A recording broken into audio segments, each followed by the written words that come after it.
ஹalleluya. பிரியமான சகோதர சகோதரிகளே, கடைசி நாட்களில் வாழ்ந்து வருகிற பிரியமான சகோதர சகோதரிகளே, நீங்கள் ஆயத்தப்படுங்க. உங்கள் குடும்பத்தை ஆயத்தப்படுத்துங்க. சபையாருக்கு அன்பாக சொல்லுகிற சபை ஊழியர்களே, நீங்க ஆயத்தப்படுங்க. சபையை ஆயத்தப்படுத்துங்க. அழிவுக்கு நேராக போய் கொண்டிருக்கிற உலக ஆசை இச்சை இன்பத்துக்குள் இருக்கிற மக்கள் மனம் திரும்பட்டும். அவர்களுடைய சிந்தனை எண்ணங்கள் எல்லாம் தேவன் பக்கமா திரும்பும்படி கர்த்தர் கிரியை செய்வாராக. ஆமா பிரியமானவர்களே, இயேசுவின் 2வது வருகை சமீபமா இருக்கிறது நம்ம எல்லாம் கண்காட்சியாக பார்த்து கொண்டிருக்கிறோம். ஆமா, பைபிள்ல ஆதியா புஸ்தகத்தில் 6ஆம் அதிகாரத்துல நோவா காலத்துல மனுபுத்திரர்கள் அப்படின்னா மனுஷர்கள் எல்லாம் அக்கிரம அநியாயத்துல பாவத்துல ஈடுபட்டு கொண்டிருக்கும் போது தேவனுடைய உக்கிர கோவம் அந்த இடத்துல வருகிறத பார்க்கிறோம். நோவா குடும்பத்தை மாற்றம் காப்பாத்தி மற்ற எல்லா மனு குலத்தை ஜலத்தினால் அழித்து போட்டார் என்று சொல்லி அந்த ஆதியா புஸ்தகத்தில் 6ஆம் அதிகாரத்துல பார்க்கிறோம்.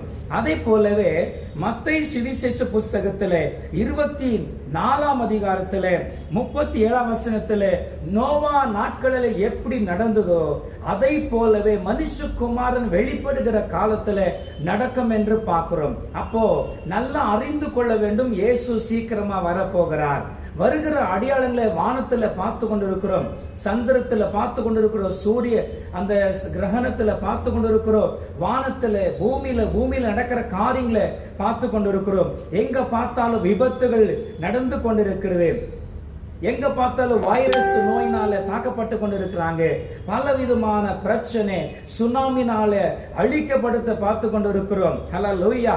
பிரியமானவர்களே, நேற்றில முந்தின நாள் நீங்க பார்த்திருக்கலாம், அமெரிக்கா நாடுல தீப்பிடிச்சு அந்த காட்டெல்லாம் எரிஞ்சு கொண்டிருப்பதை பார்த்து கொண்டிருக்கிறோம். அது மாற்றம் இல்லை, கொரோனா வைரஸ்னால சைனால இருந்து முழு உலகத்துல பரவினது நம்ம பார்த்திருக்கிறோம்.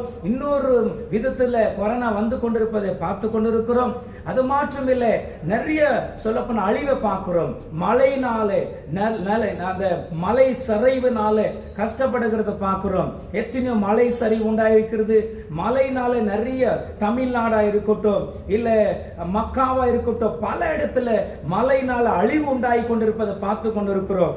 ஆகையாலே ஏசாயா தீர்க்க தரிசன புஸ்தகத்துல நம்ம 60ஆம் அதிகாரம் 2ஆம் வசனத்துல இருள் பூமியை மூடுகிறது, காரிருள் ஜனங்களை மூடுகிறது, ஆனாலும் கர்த்தர் உண்மையில் உதைக்க போகிறார். யார் கர்த்தரை விசுவாசிக்கிறாங்களோ அவர்களை அவர் ரட்சிக்க போகிறார், அவர்களை அவர் காப்பாற்ற போகிறார். எல்லா தீமைக்கு வேலைக்கு